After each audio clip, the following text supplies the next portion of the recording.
Hey guys, it's Victoria. Do you want to make some homemade cereal? This cereal is so delicious. Like I've mentioned before, I have a lot of food intolerances and allergies, and it is so hard to find good products out there that cater to all the different things I can and can't eat within a month or whenever. So I've had to learn to make a lot of my own things, including healthy cereal. So you can buy similar cereals in the grocery store, but I find that they're always filled with sugars that I don't like. So I've kind of like been experimenting with a few different recipes, and I found a winning one that I think you guys are going to love. So for this recipe, you need to bake this cereal on very, very low. So I have my oven set on 175, and so it's going to basically like almost dry it out, and you need to have it in there for, I like to leave it in there for a few hours. Sometimes I'll even make it and just leave it sort of overnight.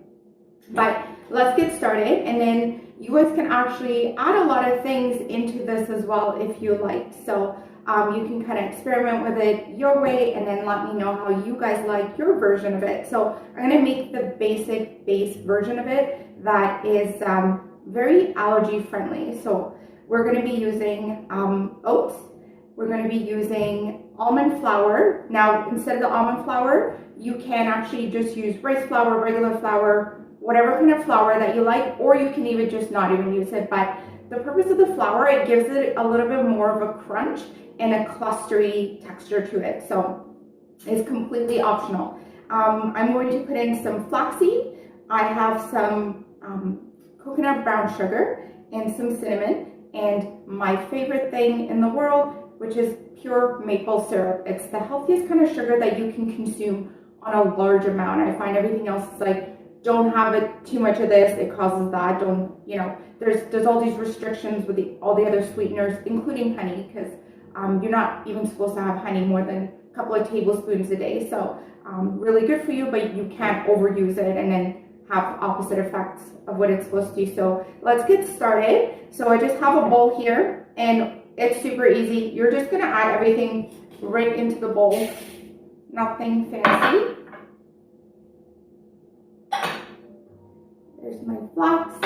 I also have a little pinch of salt. Again, it's completely optional. I kind of like the salty and sweet flavor things. There's my cinnamon. It's about a teaspoon. I'll put up the recipe, the amounts for you guys. And then I have 2 tablespoons of my coconut brown sugar. Again, you can substitute it for a different kind of brown sugar, or you can just leave it out altogether. I like it because it gives it a little bit extra flavor. So I'm using that. And then I have a half a cup of pure maple syrup. Get that right in there. The cereal is so delicious, and you can make it and you can freeze it. It lasts forever in the freezer. If you're going to leave it out, I would suggest finishing it within a couple of days, but I strongly suggest just sticking it into a freezer. I'm just mixing this up. So the way that I hang on to mine is in a glass Tupperware container. After it's done and it's cooled down, and you know, we'll kind of go through that, then I just kind of stick it in the freezer, and it lasts for so long, and it's fresh and cold when you put your milk in it. So yummy. So again, I'm a very texture kind of cooker and baker. I'm really learning to measure and be able to tell other people how to make my recipes, which has always been challenging for me because I just kind of make things as I go, and it always turns out great. And then people will ask me, you know, how I made it, and I genuinely can't remember the exact ingredients. So this is really good for me too, because then I can actually pass my recipes on to people, you know, now when I'm actually having to measure and keep track of what I'm putting in here. So the texture is kind of like this. It's kind of flaky, kind of sticky, not super sticky, not, you know, not super watery.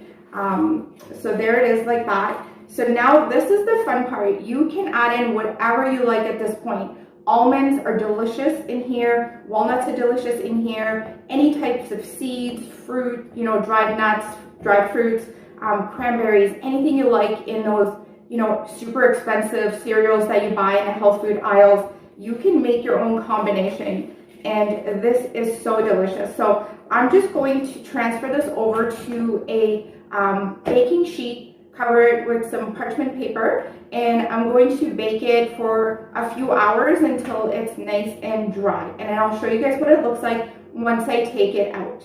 So also, as I have my oven warming at a very low temperature, I'm actually going to make clotted cream as well. If you guys have never had it, or if you've had it and sometimes it's hard to find right now with COVID, I find it's really hard for me to find some of the gourmet products that I like. So I've resorted to making a lot of my own. So I'm going to be making Devonshire style clotted cream. So, you know, because that goes in the oven for a long time as well. So stay tuned for that. I'm going to be doing that right after this because I'm having a beautiful high tea party this week with a couple of my friends, and it's going to be such an amazing treat, and I can't wait to treat my friends and show you guys how to do it because you have to have high tea. It's so much fun. So, okay, I'm going to let you go. I'll flash forward to when the cereal is done, and I'll show you how I store it, and then stay tuned for the Devonshire cream because it's so yummy. Okay, see you guys. Okay guys, so the cereal is out of the oven. Now I left mine in the oven overnight just because I was able to. You don't have to, but I actually really like just leaving it in there to dry for a long period of time because it makes it way more crunchy. So it looks like this, and it's basically kind of like a solid right now. I don't know if you can kind of see that. Kind of looks like a giant cookie, but it's already flaking off into these clusters that are so crunchy and yummy. So I'm going to show you how I take mine apart and how I store it. So I just get a glass container that goes in the freezer, and I just basically like take it right in there and just kind of break it up.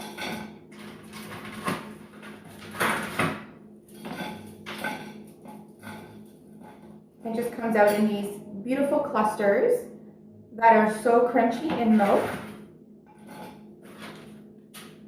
There we go. And there we go. And now I have cereal for at least a few weeks. You can keep this in the freezer, but you probably won't because it's so good. It's going to be gone within a few days. And there you have it. So I'm just going to seal it and stick it in the freezer and just use it when I need it, and then keep it back in the freezer, and it will definitely keep for a good solid few weeks. So like I said, it won't last that long. No, it's so delicious. So I would love to see what you guys like to add in there. I usually do add almonds in mine, and all kinds of different nuts and dried fruits. Cranberries are delicious in there. So experiment with this and let me know how you like it. And if you have any other requests for things that you see in the health food department, or you know, healthy foods that you want to learn how to make at home and make your own version of it, just send me, just put it down in the comments and I'll try to get back to them when I can. And yeah, so I'll just keep sharing recipes with you guys. So stay tuned to see how the Devonshire cream turned out as well. So I'll be doing that right after. See you guys. Thank you so much for watching.